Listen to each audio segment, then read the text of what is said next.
On Tuesday, June 11th, South Carolina holds its statewide primary elections. I'm Katie Smith with Greater Good Greenville, and over the next several weeks, we are pleased to bring you interviews with most every candidate in contested races for Greenville County Council. Today, we feature candidates Mike Barnes and Kelly Long, who are running for District 18, which generally covers the Greer area. But first, a quick primer on why primaries are so important. The statewide primaries are when political parties choose their candidates to be on the ballot in the general election on November 5th, when we will also vote for president. This primary on June 11th will be for important offices like state legislature, which discusses things such as roads and bridges, education, taxes, abortion, and guns, our county sheriff, and our county council, which considers issues such as zoning, roads, public safety, and more. In the Greenville County area, we have 37 offices across the county that will be on primary ballots. For almost half of those, only one party had candidates that registered to run, meaning that practically speaking, the June 11th primary is the election. In South Carolina, we don't register to vote by party, and all primaries are open, meaning that you are free to vote either the Republican or Democratic primary ballot. Of course, there are other parties, but they do not have a primary in our state. We did an episode that explains how this works, and we'll link it in the show notes for you. District 18 had only Republican candidates file, so based on the outcome of the June 11th Republican primary, either incumbent Mike Barnes or Kelly Long will be the only candidate on the ballot in November. If you want to see which district you live in and who will be on your ballot, you can check out the links on the episode page for a sample ballot from the South Carolina Election Commission. Here's how the interviews worked. All candidates received the same question at the time of their invitation to join us, and they were given 10 minutes for their interview. Candidates were allowed to bring along a companion, such as a campaign manager, family member, or friend, and to record our session themselves. There were no edits made to the interview. We've put links to the participating candidates' preferred internet presence on the episode page. First up, alphabetically, is Mike Barnes. I'm delighted to be here today with Mike Barnes, who is running for re-election for District 18 on County Council. Thanks for being with us, Mike. Thank you. Thank you for the opportunity to be here today, and thank y'all for taking your time, busy schedule, to allow us to come and speak. And I'm Mike Barnes, Christian conservative Republican. Great. Tell us about yourself and why you are running for re-election. Love and compassion that I have for the community. I am a people person. I love my county. I love my city, and I just want to make it be better if possible. It's good, but let's make it be better. If we're number one in the state, county-wise, let's be number one. Let's step up to the table and be what we need to be number one all the way around. I enjoy working with people, especially hands-on. I like to work with the people. I do a lot of work behind the scene that people don't realize that you do, but I really try to work with the people individually to create their best interest and see what they actually need. A lot of people need things, but they don't know how to go about getting there. And I just hope to be a part to where I can get them to that point. Thank you.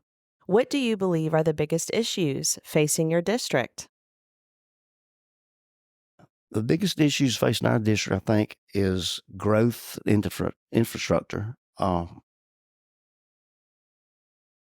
Growth comes with a lot of problems, but you have to grow, or you have to exceed and go forwards, or you die. And the growth of the people versus the infrastructure not growing, I think, is what our problem is. Our roads are not adequate, really, for all that could be developed. And hopefully we'll be working on getting the infrastructure in and the roads, water, sewer, and whatever it might be. In the past 3 months, I guess it would be, we have changed the zoning for subdivisions and going from a half or 3/4 acre lots going to 1.5 acres with 10 houses or more. But it's not on just a lot or something somewhere, but on the subdivisions. If you put a subdivision with no sewer, you have to have 1.5 acres to develop it per house. And that would basically cut down on the growth a little bit or slow it down. But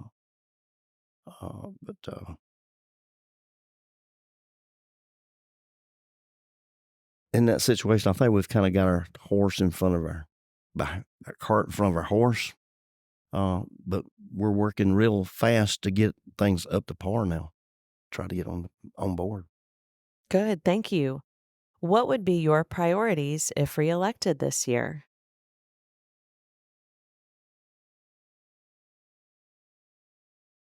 As chairman of public safety is my priority for Greenville County. Public safety is more than crime and drugs. We have a great sheriff. We have a great sheriff department.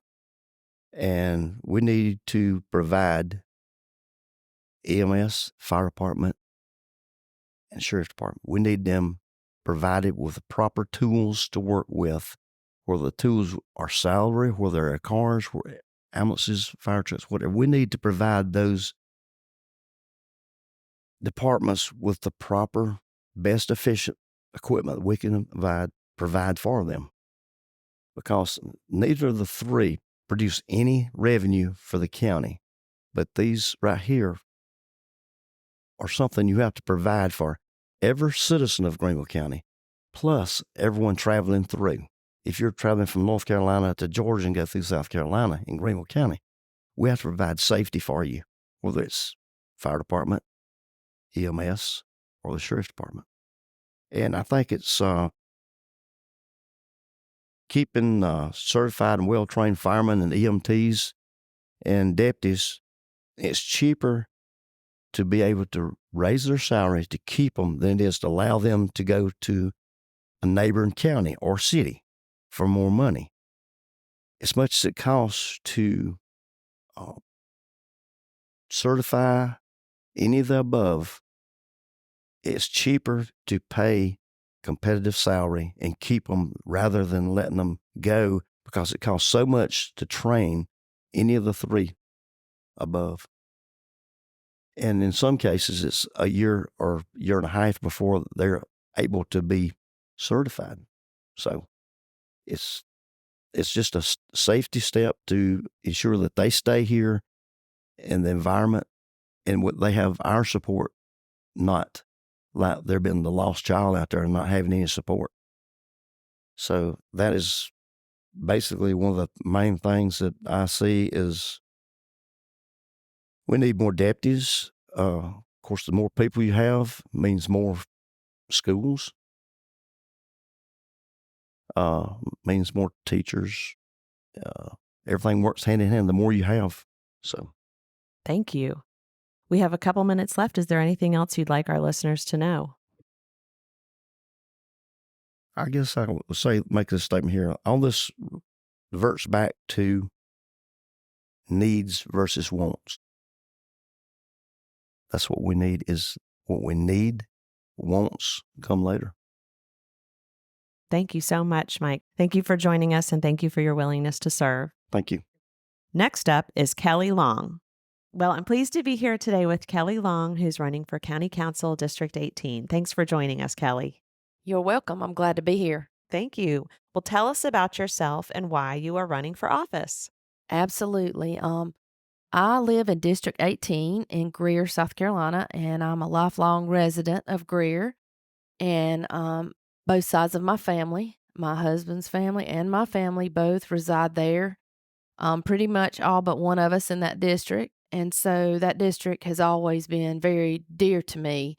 And I care about the people, and I've been blessed to know a lot of the people throughout the years. And I'm one of those people, I like to know everybody. So I try to learn anybody new that comes in our district.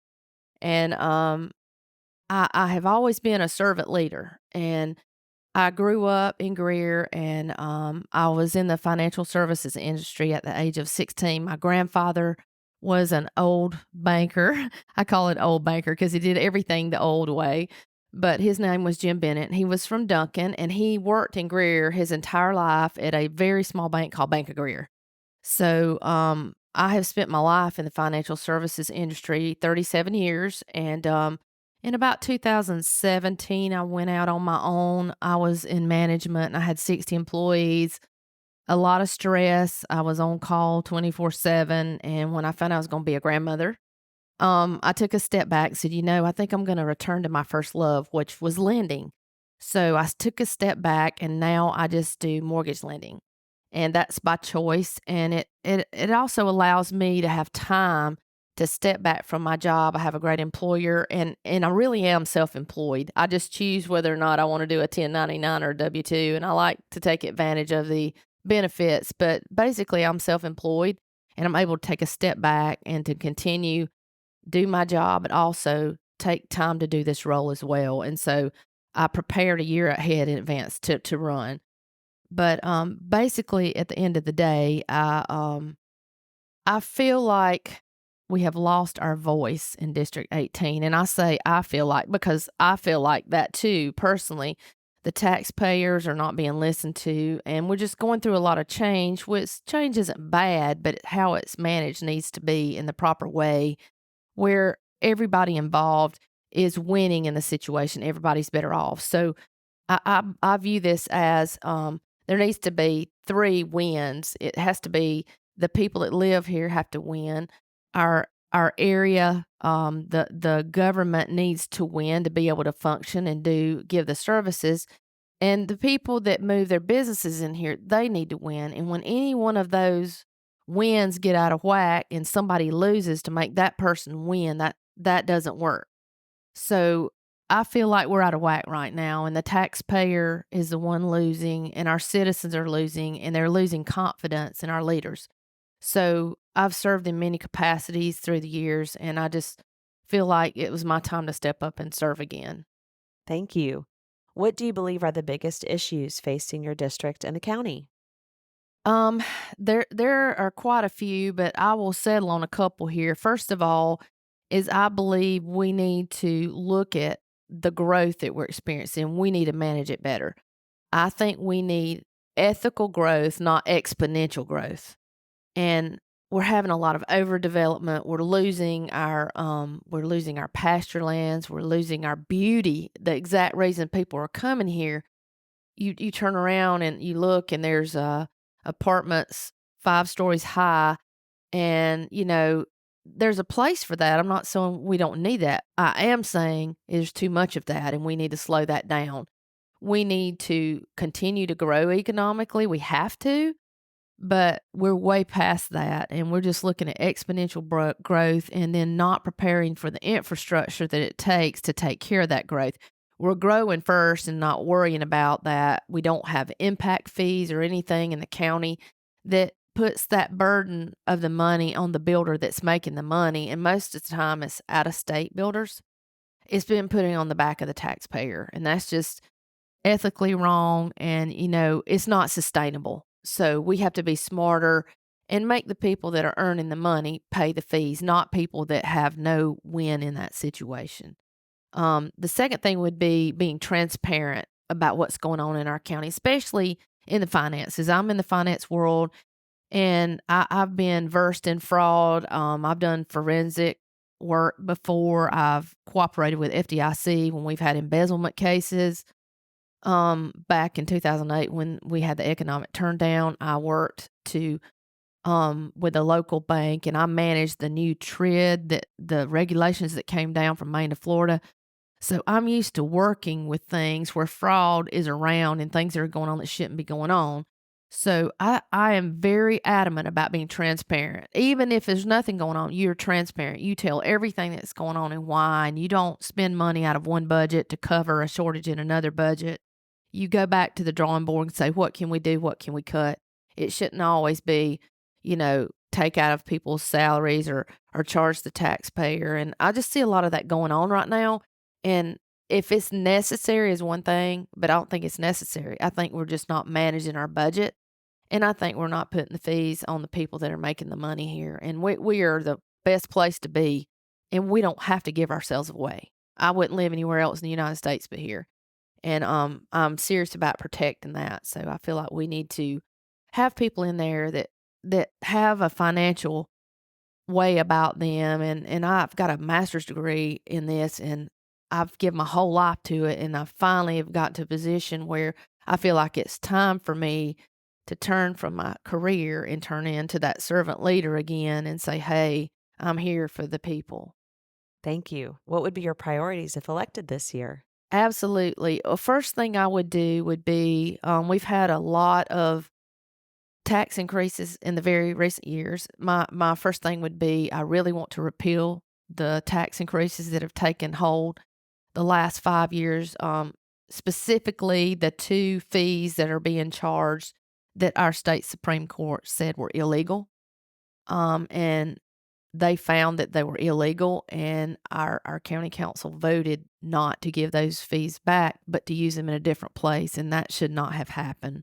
So now there's a second lawsuit to give those fees back. And those things cost us money. It's waste of money having lawsuits. So I really want to go to council and say, why don't we just give this money back and get the trust back of the taxpayer and make things right, drop these lawsuits, and let's partner with our people, not get into deeper despair over these situations, because the situations aren't going away. Nobody's going to forget about it. So that would be number one. And then I would start making sure, if any way possible, that the developers pay their way. Instead of paying taxes, they're doing FELOs, which is greatly reduced. And again, they should be paying to fix the roads around the subdivisions. They should be paying impact fees. They should be paying impact studies. I don't have anything against builders, but they are the ones benefiting. And the county is also benefiting in a tax revenue standpoint. So I feel like the people benefiting should be the people paying, not the taxpayer, because it benefits us nothing. In fact, we lose a lot of times when we lose our beauty when we're not doing those things and making sure how it impacts our community. I love our community. It's beautiful, and I don't want to lose that. One part of what I do is I'm actually the South Carolina Wildlife Chairman for the state of South Carolina for the garden clubs. And we're losing the monarch butterfly over things like this. We're losing all kinds of birds. And I love those things. I don't want my children and grandchildren to grow up and say, we don't have any more butterflies, or we don't have this, or we don't have that, because we're not taking the time to do the impact studies. And I really feel like it's affecting our people, and they're not happy with what's going on because we're not taking the time to do the right things. Thank you. We have 1 minute left. Is there anything else you'd like to say to listeners? Absolutely. I really appreciate the opportunity and the people that have prayed for me and encouraged me to run. And I'm really excited about what we can do. I feel like there are 4 or 5 really good people running this time that have never served. They're business people. They're all servant leaders, and they really want to see change come to Greenville County. And I appreciate the opportunity. Whether I win or not, I'm going to continue to be involved, because I've been studying for a year, and I've been amazed at things I did not know. Even though I do stay involved, there was just a lot of things that aren't apparent to the eye unless you dig in there. So I'm thankful for the opportunity, and I want to tell all the districts in Greenville County, if I get voted in, I will serve you. My vote will impact everyone, and I know that, and I want them to know me even if they're not in my district. So contact me, and I appreciate the opportunity. Thank you. Thank you so much, and we appreciate you raising your hand to serve. Thank you. Thank you. Thank you. Simple Civics Greenville County is a project of Greater Good Greenville. Greater Good Greenville was catalyzed by the merger of the Nonprofit Alliance and the Greenville Partnership for Philanthropy. You can learn more on our website at greatergoodgreenville.org.